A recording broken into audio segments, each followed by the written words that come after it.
Hi everyone, welcome to the Cambridge Union. Thank you for joining us. Sorry there was a slight confusion, so now we're starting with Hustings and Gina Miller's attending at 7 today. But you're all obviously more than welcome to stay for Hustings and listen to what the candidates have to say. So the format for tonight's event is really simple. All candidates except candidates for the office of president will speak for 3 minutes, and members of the audience are able to ask 3 questions each towards these candidates. Equally, for the office of president, presidential candidates will speak for 5 minutes, and you'll be able to ask them 5 questions. Without further ado, I'd like to invite the candidate who's running for social ends, Owen Jack.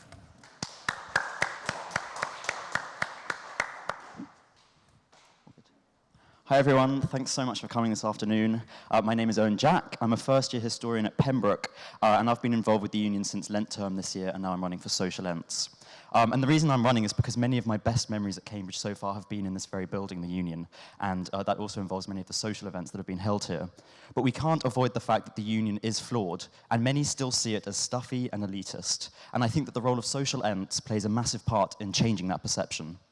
Our events should reflect the fact that the union is fun and open to everyone. This means that I would plan a term of events that are not only varied and enjoyable, but also accessible to both our membership and, when appropriate, the wider body of Cambridge students. The highlight of the Lent social calendar at the union is naturally the Spring Ball, an event I found extremely enjoyable this year. I would hope to continue the hard work that former officers have put into this very successful event, and strive to make it an event that the members want, not just one that I or the committee want. I want to take a proactive and collaborative approach to this, recruiting a large committee that is diverse and representative of the Cambridge student population to deliver a brilliant evening that appeals to all. And that's because big parties belong here at the union. As social ents officer, I would develop existing collaborations with big societies like ARCSOC that showcase the union at its best, while forming new links with other societies and organisations in order to diversify our connections across Cambridge. The union also has so much untapped potential as an events venue, and I want to help to improve this.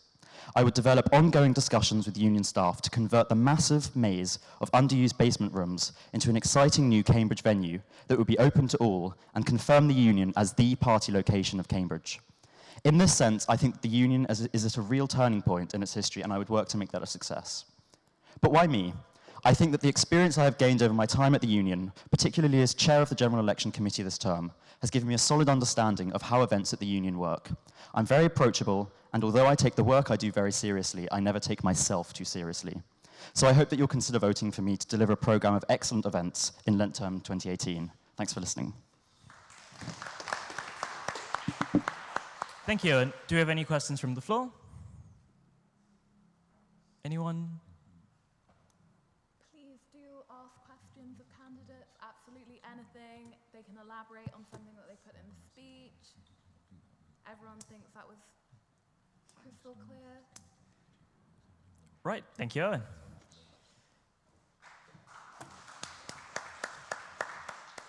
For the office of treasurer, we have 2 candidates, Sam Longton and Penny Jones.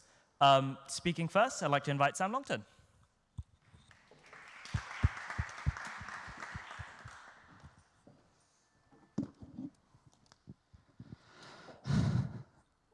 Thank you, Mr. Returning Officer, and all the members present. So my name is Sam, and I am running to be the Treasurer, and I'd like your vote. I've met many of you over my past time as a membership officer last term, and this term I served as your secretary. And in the conversations that I've had with many of you, I've taken your feedback and I've tried to put that into my manifesto. So my manifesto can be broadly divided down 2 core themes, which is membership itself and then treasurer's treats or the members' discounts.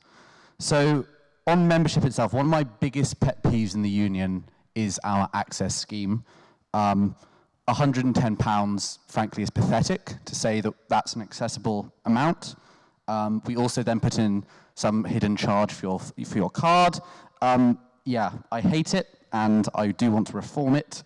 There may be resistance within the building about reforming our access scheme, but that is a conversation that we at the union need to have. We are pretty much constantly levied with the charge of elitism when we shouldn't be. This should be an accessible chamber to all Cambridge students. So I'd imagine either just a straight up lowering of that fee or working towards an instalment system that people could pay with. Similarly on membership, I would work as treasurer towards a long-term lowering of the membership fee. I think that a lower fee would lead to more members. More members will lead to being more attractive to more speakers and being more attractive to sponsors. And this overall is going to lead to I have written down a more strong and stable revenue. No, Teresa may not even get a laugher anymore. Okay. Then for members' discounts, I think the current system is very good. You know, we have these broad discounts that you can get any time. So I use the 10% off at the Cambridge Cheese Company a lot. You should go there. I'm not sponsored. But I'd also like to create weekly discounts. So these would be deeper discounts that come out along with the weekly email. I think that Cambridge companies would actually be a lot more receptive to these. They don't like having the long-term discounts, but they could be convinced that if the union wants to offer a lower one, they'll get a boost in revenue that week. So I think we could get these going, and it would be better for members. I'd encourage any of you who have questions about my manifesto, please come up and talk to me. I don't bite. I really would appreciate your vote on Monday. Vote for me if you want a fresh face on standing committee, if you want to shake things up, have a proper access scheme, lower fees, and better discounts. Thank you very much. Please vote for me, and God bless you all. Thank you, Sam. Do we have any questions from the floor for Sam? Anyone at all? Right, thank you, Sam. Unfortunately, I think Penny is not with us here today, and neither has she sent a representative, I believe. So we're going to continue to the Speaker's Officer. Standing for election, we have one candidate, Jonas Dean.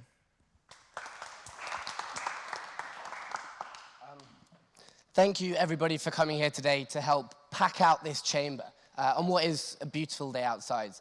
Also, thank you if you thought you were coming to see Gina Miller and didn't walk out.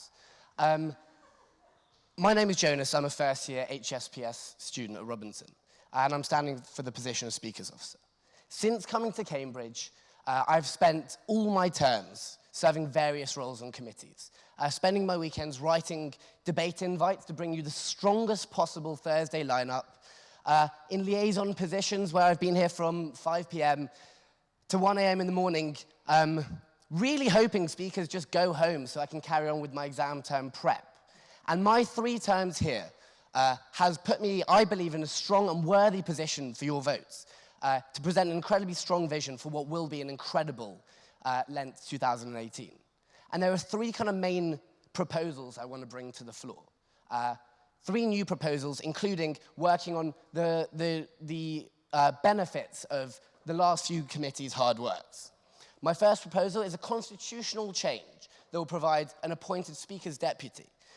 The point of this, basically, is to expand the remit of the speakers that we bring in, to have an alternative opinion, someone that is going to help run Speakers Committee with me, but also will be different to the scope of speakers that I'm aware of. And from that, we can have the strongest and most diverse lineup for the £199 that people pay for the committee. The union is the largest society in the committee, in the university, and I really feel like it should serve all students, because it's evidently very kind of politics and law focused. That being said, we still want a star-studded, engaging lineup of the most interesting people in society. My second manifesto point is collaboration. With 8 other societies, there's over 700 societies in Cambridge, and collaborating with things like the Russian societies we did last term proves successful, brings in more people, and utilizes what societies really want, which is the opportunity to platform some really amazing speakers. I also think utilizing the networks around Cambridge is incredibly important. We want to incentivize people to kind of offer up speakers and offer up connections so the members that pay the really quite substantial £199 get the best value for money. And the third thing is efficiency savings to speakers' dinners. I apologize to committee because they're very enjoyable, but I think the membership will agree that some of the decadence of speakers' dinners isn't necessarily needed. I think if you're a speaker coming here, you should have the best possible experience. You should have everything provided for you. But committee members should perhaps, there should perhaps be a reduction in numbers to kind of speakers' dinners. And I think through this, we can channel more money to inviting the best possible speakers, the most speakers, and to have a Lent term that will be diverse, kind of inclusive, star-studded. And I hope that the hard work that I've kind of given to this committee already shows that for you. Please vote for me for Speakers Officer. Thanks very much. Thank you, Jonas. Do we have any questions from the floor? Yep.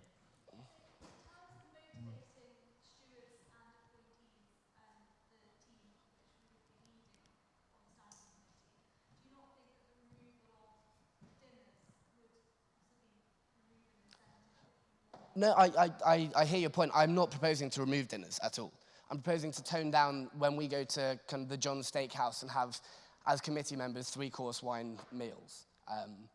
If that is the incentive, then it's perhaps like a strange incentive. I actually think incentives are an incredible thing to incentivize people to come to the dinners if they can bring speakers to the union, 100%.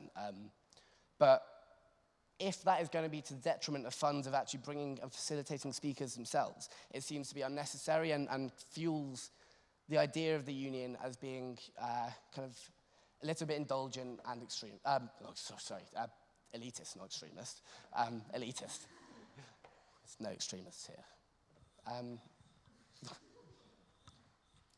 Do you have any other questions from the floor? Right, thank you, Jonas. For the office of Executive Officer, we have 2 candidates. Speaking first will be Rihanna.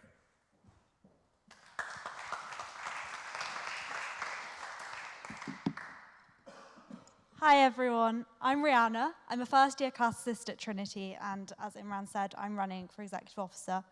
I've been involved with the union over the past 3 terms since the very first debate of my first term here, and rather embarrassingly, I signed up to judge Cambridge schools before I'd arrived. Why do I think I'm cut out for this job?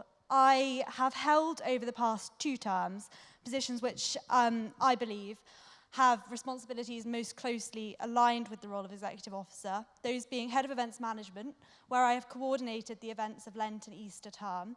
That's involved events such as Bernie Sanders and Katie Hopkins, which have involved huge logistical challenges, all of which I've enjoyed a great deal, but also, I think, thrived in organising. They've also allowed me to work with a team of stewards and other appointees, which has been a very nice opportunity. I've made a lot of friends through that, and I'm really excited at the prospect of leading the team of appointees and stewards. As Debates Deputy, I've written a large number of invites this term, which I've really enjoyed, and I've also helped Andrea, next term's Executive Officer, with the task of next term's debate programme, which again, I found great fun. My ideas are threefold. They begin with diversity, which I think is very much key, as other people have said.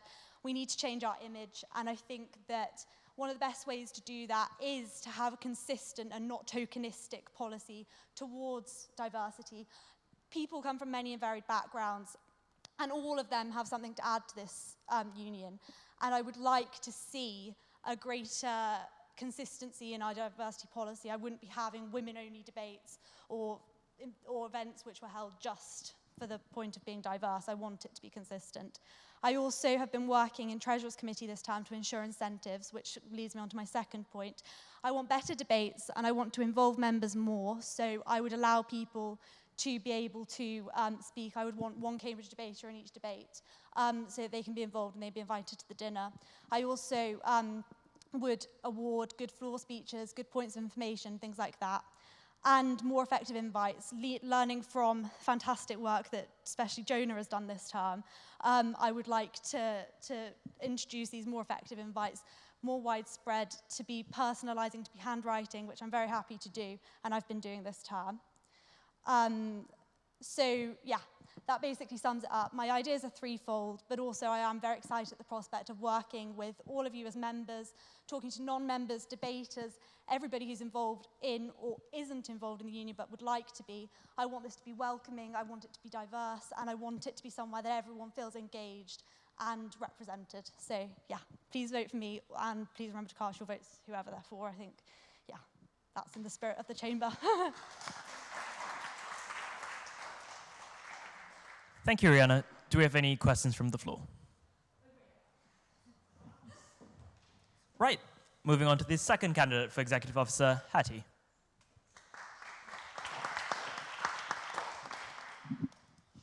Hi, thanks very much for coming to hear what we all have to say.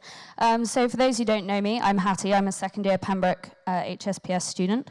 And I've been involved in the union for since I started here, so over the past 2 years. In the past 2 terms, I've been on the standing committee. I'm social Lents officer this term. All buy your tickets for the garden party. If you haven't already, it's going to be great. Anyway, so I think that my experience as Ents officer really does prepare me for the role. This is mainly the task of running with budget is really crucial for the exec role in terms of dinners and financing speakers and expenses, etc. Logistical competency is obviously absolutely crucial. You have to be aware of everything that's going on all the time with all of the debates and coordinating all the speakers, and I think I have really good experience in that. Lastly, doing invites. I was responsible for the invites for one of the debates this term.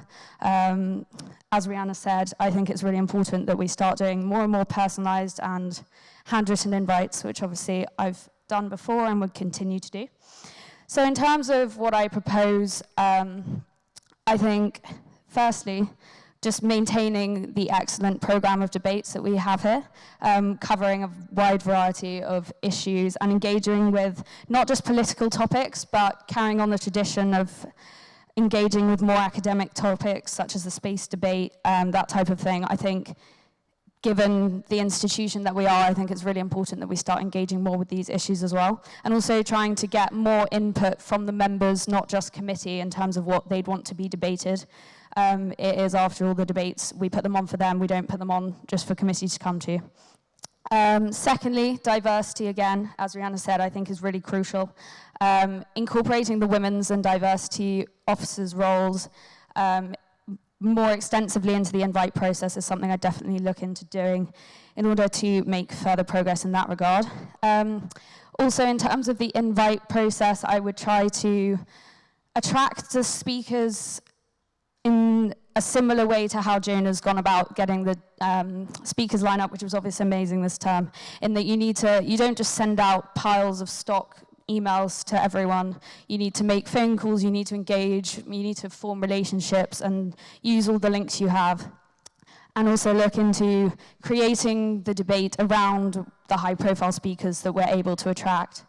Lastly, I think something that's really needs progress on is incorporating the debating side of the union into standing committee, and obviously the debating officers are crucial to that, but I think what does need to happen is that full committee and standing committee need to support the debating officers a lot more in their role of convening debating competitions. It's obviously a massive amount of work, and I think that falls down to the executive officer, so I would start a practice by which they're crucial to coordinating help from committee and helping on the day, etc., with those debating competitions. So just to emphasise, I think I have great experience for the role. I think I'd be really good at it, and I'd be really happy if you would all vote for me on Monday. Thank you. Thank you, Hattie. Do we have any questions from the floor? Right. Moving on to the Office of President. For the Office of President, we have 3 candidates, Siôn, Jonah, and Alistair. Unfortunately, Siôn is not able to join us today, and I do not think his representative has arrived either.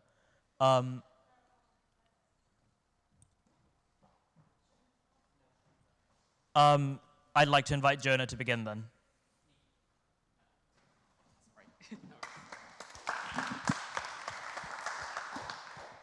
Thank you, everyone, for coming. My name's Jonah. I'm the current Speakers Officer at the Cambridge Union, and you may have seen me doing different speaker events, inviting the people that you've had this term. I think if there's anything I can say, firstly, from my experience, it's that doing this role of Speakers Officer is the most incredible, lucky, ridiculous job in the world, because you get to, firstly, decide who you want to hear from, essentially your heroes, and then you get to meet them. And I can't thank the union enough for providing me with that opportunity. I tried something different as Speakers Officer. Rather than sending out mass emails, as we've done in the past, I went for a much more targeted approach. I kind of chose 50 people that I wanted and went down very different avenues to pursue them and had a much higher success rate. I think you have to do things differently if they haven't been working. And hopefully this term and the lineup have proved to you guys, to the members, that did work. We had Bernie Sanders, we had Mary Berry, we had Piers Morgan, we had Stephen Fry, we had Emma Thompson, and many more. We're even still announcing more for this week. So hopefully you would trust me to continue to get the best speakers. I have been able to develop really, really deep connections with some of the people who've come this term, who I'm still in touch with, who are able to help me get speakers in the future if I was to win. Those people would be able to provide me with other personal assistants, private contact lines, the things you wouldn't be able to get from searching them up on Wikipedia, who is Stephen Fry's agent, etc. I also agree with the other candidates in terms of handwritten letters. I think they're really useful and they add a certain personal touch, which we normally lack.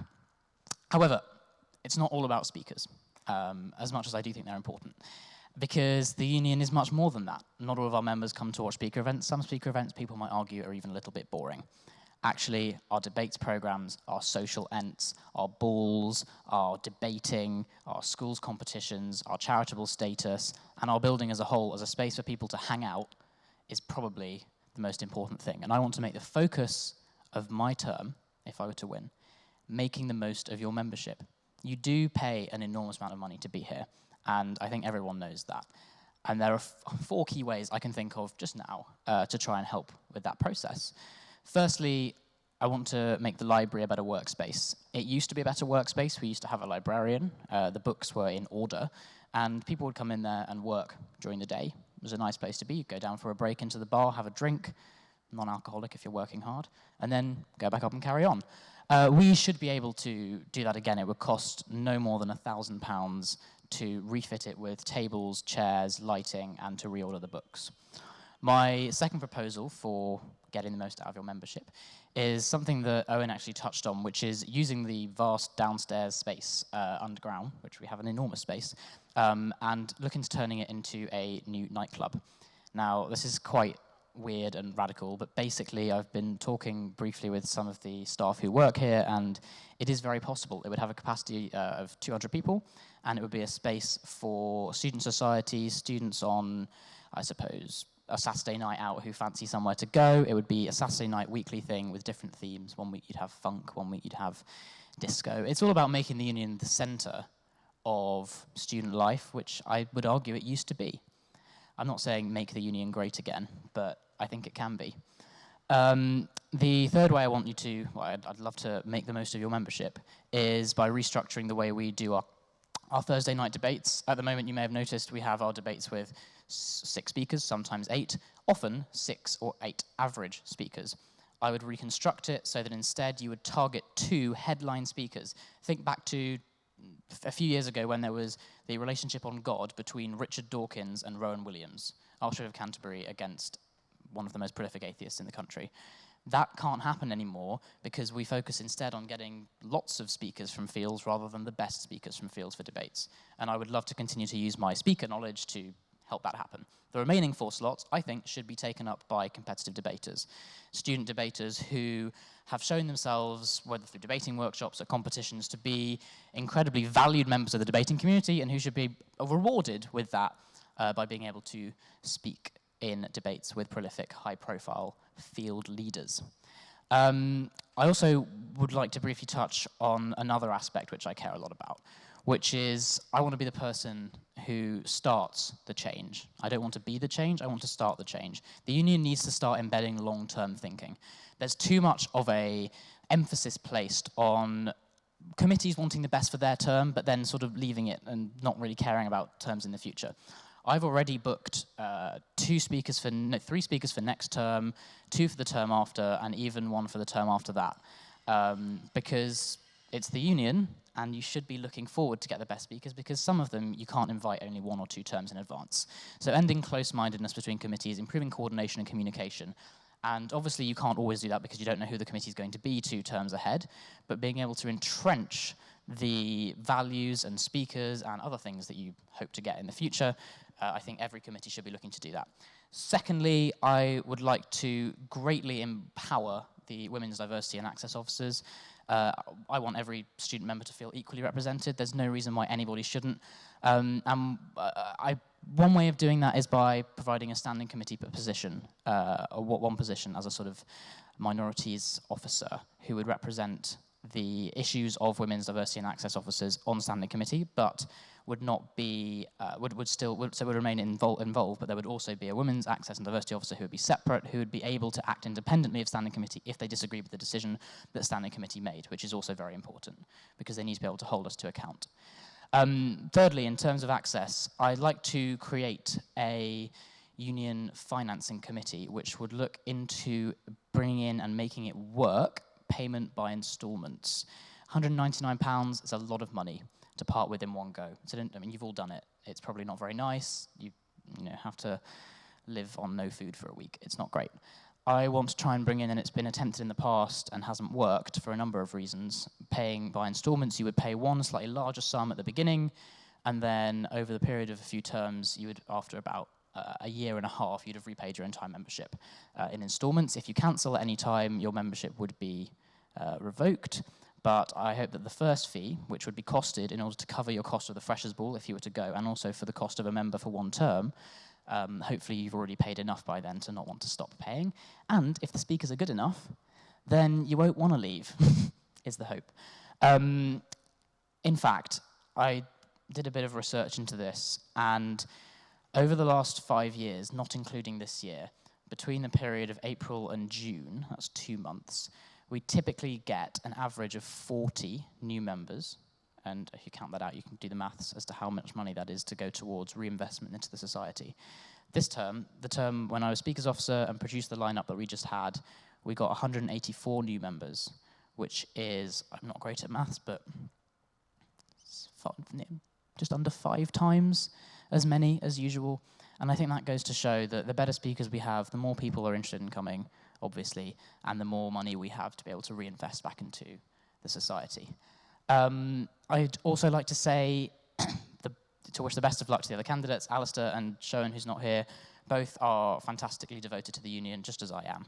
I've made great friends here, including them, including many others in this room, and whilst it'd be very sad to have to go, if I was to not win, I would much rather stay. So I just want to say thank you very much for coming to all my events this term, and hopefully, if all goes well, on the 19th of June, I'll be back. And thank you, by the way, to Stephen Fry, who can't be here tonight, for nominating me for this election. Bit random, but I think it typifies the speaker focus. So anyway, thank you very much, and yeah.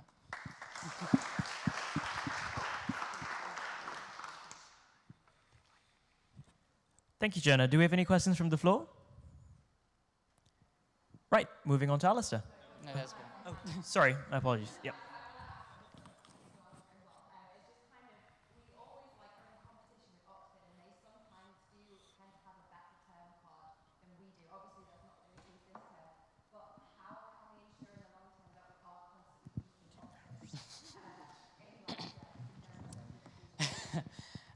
The union varsity rivalry, yeah. I think it runs deeper than just committee versus committee. I think it runs to members versus members, actually. This term, again, this is arguable.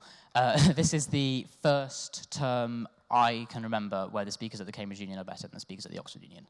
And it's true, Oxford do a lot better. I'm quite good friends with their incoming president, and he gave me a few secrets as to why. They have, firstly, a lot more money than we do. They are governed by different charitable laws, and they can spend a lot more, not on paying for speaker fees, but they have an enormous budget. I remember when Piers Morgan came, and he asked for some quite expensive things. He said, "Oh, I thought you had loads of money. Oxford were just dropping money at me." No, we don't have lots of money at all. We're actually not financially, amazing compared to Oxford.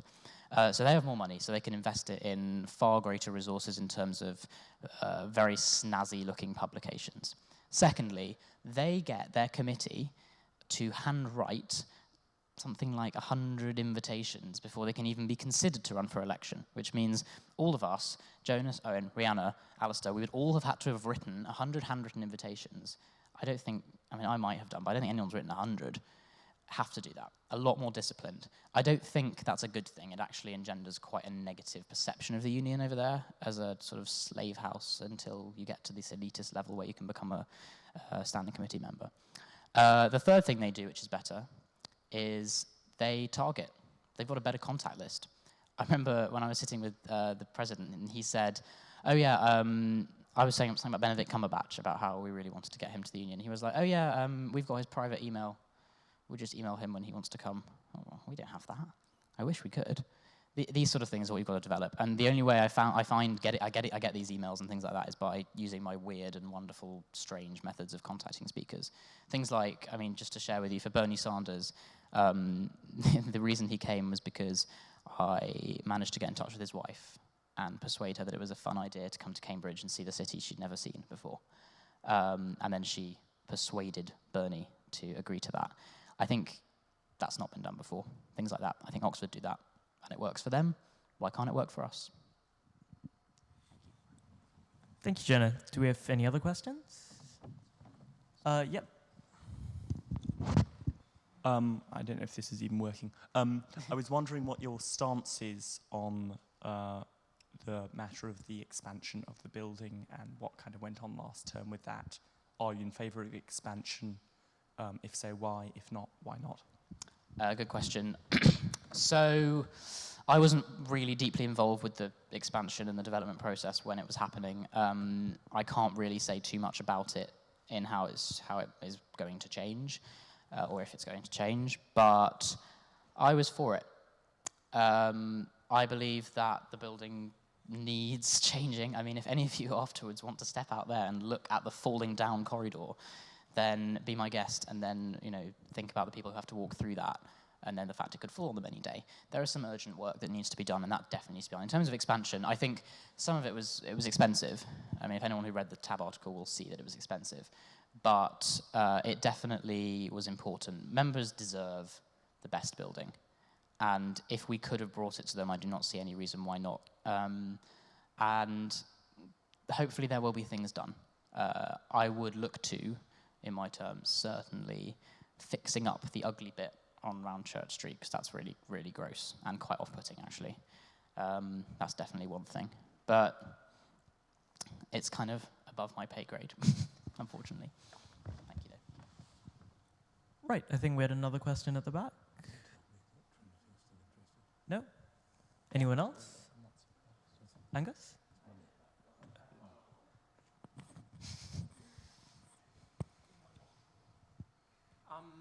Oh yeah, so about obviously every president wants to come along and say they're going to slash membership fees, they're going to make it all really cheap, because that's really appealing to everyone. Just on that, do you not think when you're saying Oxford have so much money, they also have a much bigger membership fee than we do? Mm-hmm. And also on the affordability, students, unlike most people in jobs receiving a more steady flow income, are more likely to get big lump sum amounts of money from the government, and so is that really a problem for students to manage that? I don't understand your bit about... So two questions. So firstly, Oxford membership fees. Does that not give them more money, having okay. these very expensive membership fees? And secondly, if students get their money in lump sums, they get big chunks, does that not mean that it's not so necessary to have a installment system? Thanks, Angus. I'll try and be quick because I know I've been hogging the mic and it's Alice's turn soon. But basically, in answer to your first question, more high membership fees mean Oxford gets more money? Yeah, it does. They have high membership fees. They also have double the number of members as us. Reason being, better speaker program, in my opinion. I would not I certainly wouldn't aim to raise the membership fee. I don't think at the moment I would aim to lower it either. If we did, I think we'd be in more financial trouble than we already might be. And I think if you do it by installments instead, it means that there is an opportunity to part with that money in different ways, which leads me on to the second part of the question, which is student getting money in large sums. I think rather than students getting £9,000 from their loan company and thinking, oh yes, I'm going to spend it all at once, let's go to Cindy's and buy a table and Grey Goose, they don't do that. I think students budget week in, week out, and quite frankly, the union membership is probably 1 week of your budget, just gone. So I think the I don't quite think it works like that, but it's a good point. It's a good point. The membership fee is a constant point of contention, and people who are members of the union probably think, yeah, I've paid it now, don't lower it.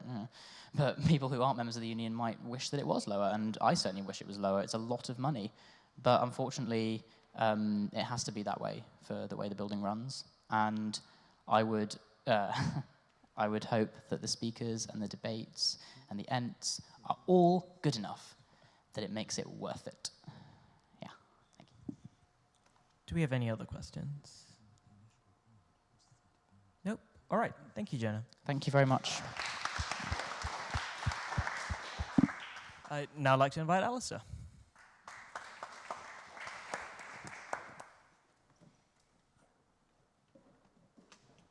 So congratulations to all of you on sitting through what is probably the dullest event in the union's term card, and for staying even after it was announced that Gina Miller wouldn't be coming for a bit longer. In terms of what I'm going to do here, I'll probably just talk about two brief things. Firstly, sort of a small bit about myself and my experience in the building, and secondly, some of the things I'd hope to achieve if you were to elect me president. So in terms of just my experience, I've been involved in the union since my first term here. I was initially involved in running some of our outreach programs, specifically our schools competitions, and I've served for a year on standing committee as debating officer. So this means running our debating program, running weekly events, organising an independent budget, and effectively running what is almost considered a mini society within the union itself.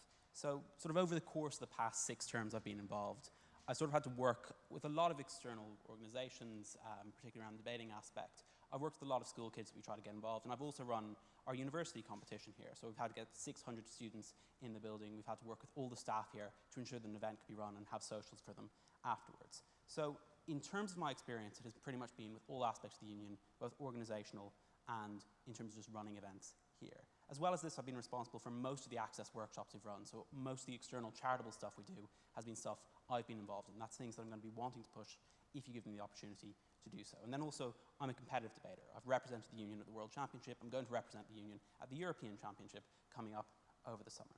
And finally, just sort of miscellaneous stuff and sort of securing last-minute speakers for debates when people have had to drop out. So like over the past 6 terms, I've been involved in quite a lot of what we do. In terms of what I'd like to achieve and what I'd like to give all of you, if you'd be willing to elect me president, I think there's probably 4 brief things to touch on in the small amount of time I have. First one, interesting debates. I think it's a big part of what we do. At the same time, as Joan has pretty much already outlined, they can often be quite stilted. We can often get quite a few mediocre speakers. And I pretty much agree on his thing. We want to focus on more getting a couple of headline speakers and then potentially trying to use student debaters who are genuinely talented and try and encourage them to come into this as well and make it a debate and not just 6 people standing up and reading out speeches they've prepared and not engaging with each other at all. In terms of why I think I might be good to deliver this, I have actually debated in the main debates here in the union. I've debated in main debates in other universities as well. I've watched far too many debates on YouTube for myself to count.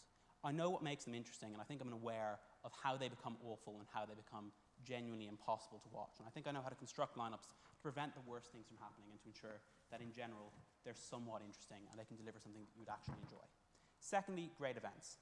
Excellent speakers and social events are what people come to the union for, and I think that's something that we need to be providing. And I think there's 3 main ways that I'd like to be able to do this for you if you were to elect me president. The first is just a feedback system, and I think it's something that we do actually need to pretty much revive and revamp. This is your union. We should be inviting who you want, and we should be putting on events that you actually want to attend. The problem we have with feedback systems at the moment, even though they're getting better, is they're pretty much insufficient. They're barely discussed at standing committee. In the year I was on it, I think we only had 1 discussion, and even that was barely more than 5 minutes. Beyond that, we don't use the archive of information. We run feedback surveys all the time, and we never refer to the ones that have happened in previous terms. It seems like a fairly basic thing that we should actually start doing that. Beyond that, the feedback surveys themselves don't often get very high response rates, and I want to look at ways we could potentially try to change them to ensure we do get your opinions and we do get your things actually listened to and put into what we're going to be running in a term. Secondly, committee structures. So this probably has 2 aspects to it. Firstly, I think it's important that we actually look at the practices we have. They often get forgotten after every term. As Joan has sort of been outlining, there are some amazing things he's done. And it's about trying to ensure that when people do amazing things, we keep them and we ensure they're going to be kept on every single term, that it doesn't just end with an individual officer. And looking at ways we can actually try to interview those who were best in their positions in the past and make sure the practices they had are actually institutionalized are things that I want to do. And secondly, it's looking at the subcommittees, Treasurers Committee, Speakers Committee. Ultimately, any one officer, no matter how brilliant, can only do so much. The committee they build around them is able to do a huge amount of work. Because if you've got 5 extra people with you, the amount of additional work they can do is significant. And I think we really need to look at ways we can get more people involved in these subcommittees, because that means that there's a better union for all of you, and we put on better events and get better speakers. I think looking at things like potentially providing independent budgets for the committees to be able to specifically attract people is something we should consider doing. Thirdly, diversity. I think it's something that genuinely is important and is something that we need to look at. In almost every single election and every single term, it's an issue, which seems to suggest that we're not succeeding. And I think part of the reason for this is that we do look at terms in isolation. That I'm aware of in the past 5 years, we've had 2 full reviews and possibly 3 into the work of women's and diversity officers. The second review didn't even refer to the first one that had been done. I think it's important we actually look at what's been done in the past, why it hasn't worked, and then see about how we can change things in the future. 2 very brief things that will probably only take a couple of seconds as I don't have much time. The first is access. In terms of internally, I think it's important we try to look at fees and how we can restructure them wherever possible. I don't intend to promise anything because, as Jonah's even outlined, it hasn't worked in the past and I'm not sure that it can be delivered. And so I don't want to make promises that I know I wouldn't necessarily be able to keep. But I think there's a second aspect to access, which is externally. We are a charity. From a cynical perspective, this is important because it ensures we have a budget to be able to try and cover expenses for speakers. But from just a moral basis, we should probably be doing something to generate that status and to earn it. And I think it's problematic that this is something that is pushed to pretty much the back of what we do, rather than being at the core of what is important at the standing committee. And I think morally that's something that we probably should care about and should change. And finally, public speaking. I think ultimately this is a union for all of you. But I think a lot of people join because it's a part of the reputation of the union, the notion that we do teach some elements of public speaking, that we are a debating society. And I think it's probably problematic that either you can get involved in the women's public speaking workshops, which are sometimes inconsistent and aren't always run and obviously exclude half of the society, or you can get involved in debating workshops, which are ultimately quite a niche aspect of a competitive activity. I want to try and do what other similar societies have done, just basic public speaking instruction, and to provide this to all members throughout all terms, and to create a system that potentially, when run as President-elect in Michaelmas term, but something that would continue on into the future, and provide something that all members will be able to access. Ultimately, what is my vision for the union? I don't think I have one. I don't think I necessarily have a right to have one. I think this is ultimately your society, and I should be trying to deliver what it is that you want, and I want to have the opportunity to be able to do that. Any questions?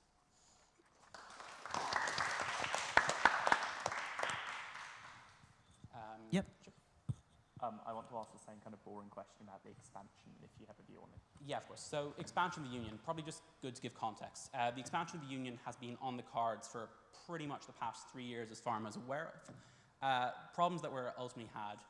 The students were unanimous in favour of expansion. I don't think there was any dissenting votes throughout any of the 3 committees I served on. The reason it ultimately didn't happen is that the students only have limited power within the union structure. The trustees of the union ultimately have significantly more power than we do, and they can veto pretty much any decision that we have.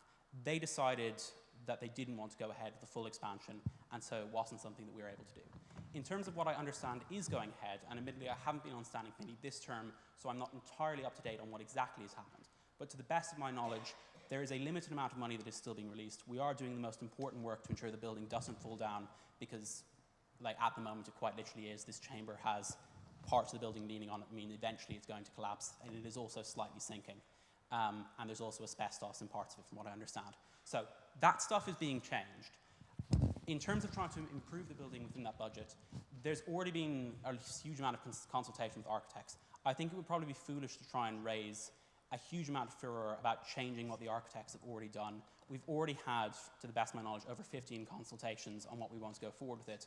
I think trying to waste more money is probably problematic, and we actually just don't have the budget for it. So I think ultimately continuing with what has already been decided by the trustees, and they're unlikely to change their minds on in terms of how we go forward with constructions, obviously being involved in the project as possible, but appreciating that there have been people working on this for the past 3 years, and that the ultimate involvement of an individual student in a term where they have power is probably going to be minimal, and it's probably not going to be sufficient to be able to change everything they might like to see. Fair enough? Any other questions? Oxygen running. So I think Jonah pretty much outlined the main differences between the societies. Probably the only other one to outline is my understanding from some academics I've spoken to is that if you look at an HSBS cohort here, very few of them ultimately want to end up in politics. If you do the same for a PPE cohort in Oxford, almost all of them want to end up with a political career. And so there is some element of a cultural difference. In terms of how we potentially can change things to catch up with them, I think it mostly is about looking at the practices we have when they work, ensuring they're actually maintained across terms. So this is sort of what I'm talking about in terms of committees, looking at how we structure them, potentially looking about how we can get more people involved and get more people working, and ensuring that there are ways that when people do things well, we actually ensure this is carried on into the next term, that it doesn't end in one particular term, thinking about things long term. And there's been some movement towards this recently in some of the past few terms. I think it's something we need to encourage and promote as much as possible. So that's the basic outline. Any other questions? No? Hope you all enjoy Gina Miller. Right, thank you, Alistair. So Paige has received speeches from 2 of the candidates who are unable to make hustings, and Paige will be delivering both the speeches. First off, with Penny's speech for the... first off will be shown speech for the Office of President.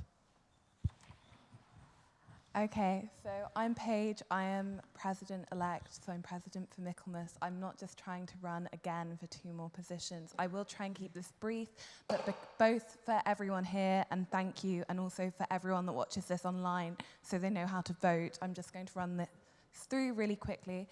First, we have Sean, who's running for president. He wanted to apologise for not being able to be here today, as he is in Wiltshire for an event. So his speech is as follows. You're in the more than capable hands of hearing through a representative who is going to outline my key policies, but please do contact me personally via my Hermes or online to ask any questions directly. I'm looking to fundamentally change the way things are done and make the union a forward-thinking society. Firstly, diversity. Diversity is an issue in the union which is recognised by all its members, and people see the union as hosting old, stale, pale male figures rather than reflecting the nature and character of its members nor the country. This criticism is totally justified. We don't do enough, too much lip service has been paid, and far too many empty promises. I will bring real change. A new position on standing committee will be created to represent the issues of the diversity, women's and access officers at the highest levels. And a committee will meet on a weekly basis open to all members to make sure that we keep issues of diversity at the forefront of the agenda all term. Furthermore, the union needs to engage more with its members. I want to establish a podcast where members submit curious questions and Cambridge academics hammer them out. Your questions like what is needed for life on Mars or about political instability could be answered, as well as the cutting-edge academics in their fields responding. The union will develop homegrown creativity. A new creatives committee will be formed for students to work on the term card design and organise student art for the building. Currently, we outsource this work to companies and pay huge amounts for this. But Cambridge is obviously a hotbed of talent, and there is no reason why this work shouldn't come straight from the members and their ideas on how the term card and the building should look. The union will become the centre of debate. The union can feel like quite an insular place, but this shouldn't be the case. We need to defy the union stereotype of being a place where people feel left out. We could be using the building to do so much more. So whenever there is space, other societies should be able to use it cheaply, if not for free.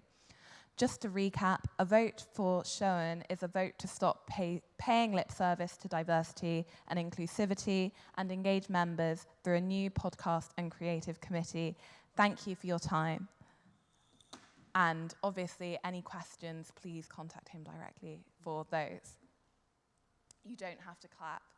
And so, secondly, Penelope Jones is running for the position of treasurer, and her speech is as follows. Again, she sends her apologies.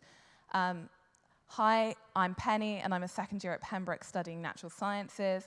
I'm sorry that I couldn't make it tonight, but I hope that I can still convince you that I am the best candidate for treasurer. I almost single-handedly organised this year's highly successful Freshers' Ball, managing a £12,000 budget, and for the US election all-nighter, I managed to secure free popcorn for hundreds of members. Who wouldn't want to vote for a treasurer like that? If you choose me to be your treasurer, I will be prioritising securing great deals for members, from free popcorn at events to reduced gym membership, as well as hosting a meeting each fortnight to hear your ideas and feedback. For further details, I would really appreciate you reading my manifesto, as I have spent a lot of time on it. Good luck to all the other candidates. So that is from Penelope Jones, who is running for treasurer. Thank you so much. I will hand over to Imran to close Hustings. Thank you for reading out the speeches page. Right, everyone, thank you for coming. On a very brief note on how you may vote, voting starts on Monday the 19th at 8 a.m. and will end at 6 p.m. that evening. I'd advise everyone to ensure that they're able to log into their accounts on cus.org in advance to make sure that you'll be able to vote in the election. If you do have any problems with voting, please contact Harry and myself at ro@cus.org or come into the main office for help with getting access to your accounts. Thank you, everyone, for coming, and do stay for Gina Miller.